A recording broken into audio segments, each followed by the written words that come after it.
party lampang side feeling strong ni lovin neutral ta na niam roi na tu khop be na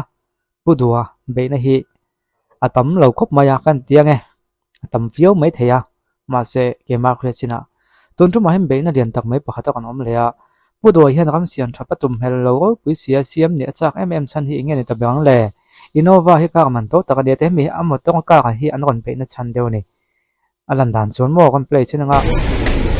tun ma comment om nem lova ang mi mo to ka Innova hi ang chuan ki amo to chuan na chang tam ki kan ti ko an ni ya an hoi a hian hi hero sei ve boka ZPM Chief Minister chuan kal pakhat bak amamo donlo ZPM Chief Minister chu karman towa athudon lo karman towa athudon lo ati dai khani kha alo ur ve pang bok ni kan plan on la lok tiang ZPM Chief Minister chuan kal pakhat bak amamo donlo ZPM Chief Minister chu karman towa athudon lo karman towa athudon lo lai tak kha an lak chua chin ta e kar pakhat ba ka mo lo wang ti vela kha chu a ho lam deu ka ti chan chu an ni na le an position in mo an mani ni na khena ken tel lam thak om ve wang hian engang pon thu ma se thu lo yon hen ne ne entenan me mila do te po hi an thu vio mo kan ti pan an thu vak lo ne khola ya angkal ngot thei do security ten mo a ka du lo security ti ngot thei lo chan chu hei tak stand lo ne ya mizo ni ba o tham danga hei tak stand lo ne yan mani khoi na thre lo tu ten lo om kho chon security khalo nga ya a ga suppon security oi chung mai khamo kha thil mani du thanna om thei lo thil om ve ya ka man to wa athudon lo te lai tak kha chu mi case chu ni telem ka khalo le ZPM Chief Minister chu karman towa athudon lo khalai te kha an kon la a chuan no ka kha ma to deuh sia an ti ZPM Chief Minister chu ni om tu ngai te ang halai hianin hei ta po hian an post về nó sẽ ăn cột mày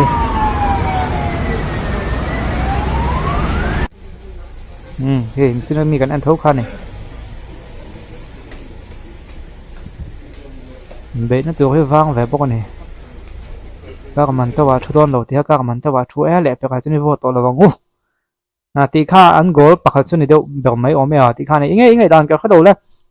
à chân chú politician dang te pon be na kan post kan roi ek thena pungo na te po kan tunai chu kan roi ek dewa punga ma te hun lai han ke ni politics kan event lu tuk man lo watin I ZPM an ron vung chho tang chi hianin social media politics on la vel hi ani zwalin ka khia ama ko chu video tip toy te kan enjoy ma ni be na te po alang na savio maya pudu po hi be na ti hian kan om atong phalo ti te le khang vel no khomo các man to wa thu don lo wan ti kha soi fe da chon ngai thila lo ne le mai thea ma se mi pui te tho ni wa se khai I vote to lo mai te ngu tin na thamat lingem ti kha ni hala yan chan chin thak pakhat ro chan chin thak pakhat en tu ka na ya ngai thalok tiang hala hianin hei hi kalo hang lo ni hi kumin kum kalme kum sang ni somni pali somni panga chu kum som chunga Mizoram Sarkar in sum apuk tamber kum ani ti Professor James LT thanga Department of Economics MZU chuana soye Professor James LT thanga hian Mizo namrun aizola MNF party chung in khoma thu asoya MNF thu chwa Thailand danin pu James chuan tun ngai kum som liam ta en letin COVID len na sat kum ti lawa chuan kum sang hi somni pali somni panga chunga revenue deficit enin kan phak bakin kan nung ti alang chiang le ati a hei ba ka hian kum sang hi somni pali somni panga chu kum som chung en letin Mizoram Sarkar in sum apuk tamber kum ani thu asoye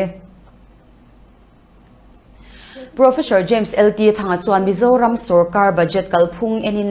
engber nge an ngai poimo bera priority an pe ka shiat lo ti asoya mi puite rong an bol na tura enge Sarkar hian ada poimo berti ashiat lo chu poi ati thu soin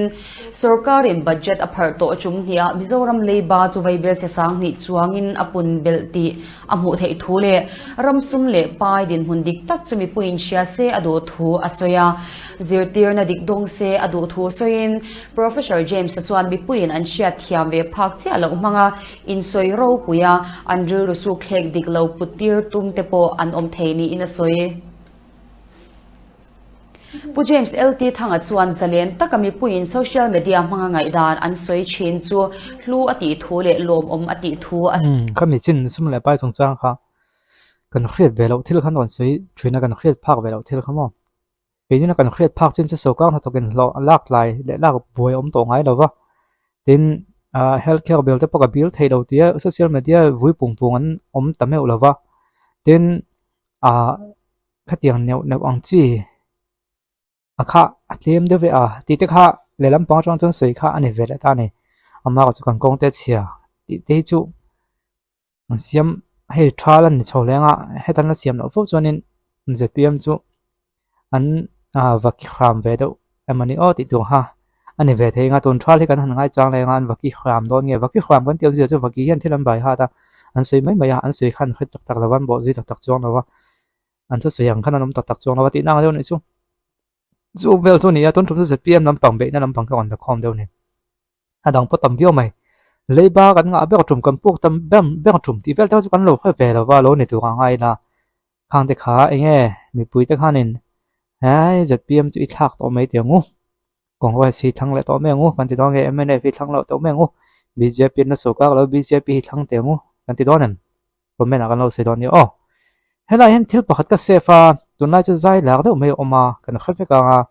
sapla e ka di vai la mo chuan ama hian ma ko chu ado du wak lowa delete tu khan ka khil che nga tingai delete lowa mi iwa pois lo ve a nak tu thleng ka ha don che ni o boina ka du lo ni a antia mi seng ma negative comment ka pelo ni a chu tiang kha tiang de ka ek tu hina chang ani chuanin ka va zonga channel a hian alo delete ngai nyang hei post a hianin nimena ka video kha delete tu a min ti wang ka delete ta e engamo a vak bala bios te po tam ta ka on om pha a on om pha ti tu te po nyang chu wang chu ka delete ta mai ti kha a on oma thil pakhat nia hei thian za ho kan han thu khom le ta kan ni pui bok then khalo thin rim tla thi om ve the nia ma se awareness ni performing dai ka tiang in khil hi thokop mai then kha chu ke ma ngai pang ko tong fawa reaction video kan siama ni tin reaction video kan siama ani hian a huang em tia vati veka kha ni tin han ti ta ka chonin nge nyang gol go hi lose chang oma he poti lengo ti to pakha ol ve ni chulai chonin longai huwa hi inga mo chu omlo thei lo ne me khing kan inang lawa sta chuan hi chu i a mei che hi kan dem view mai thema se pui tling ka tina chu awa khil thlapani he komena ama nge in awa khila chuanin he a ek tu point reply ati khan communication om thlap ta ni ama nge ni lo tu te na mo ka thian nu nia alung oi lo te me nia han tia lo vung chiang tim anom thina ma se ma ni nge in tiang in khil hi thokop maya ami pa hi thiam lo ko ti ve dewa chan chu mi na an ma ni nge in an lung oi lo thu emo an lom lo thon lo se chuanin ke ma chon delete mai tok ti ka ngai dan ania chan chu ho engam pon ho engam ma se atuak tu lung oi lo chun ma se atuak tu ngoi che dai ka action ron lo pop tiang hi kan tong vele zo zela a khil hai thak du khop mai ni sual ta he tu ma kanom lem no va enter han chu lo delete du lo he po a delete du lo kon ti mai theya ma se a delete tho ne heta anua ga delete ta men ron tia ga delete don lo ho e mai titlat he chu an tam lo wang chu wang chon ha tu na i ka channel lo entry ne nom chuanin reaction kan ti thina danang ta kan kal don ani chu mi pa poni se mei chia poni se danang ta kan kal don ani chuanin kan thiam lo ve da hu zel ani ani na ta chuan kholai local po a van khal ve lo ti la danang tak chon zeri tang de thei ma se van khal ve lo ti wanga zel tang de chu sui tuan tam lo via wanga chan chu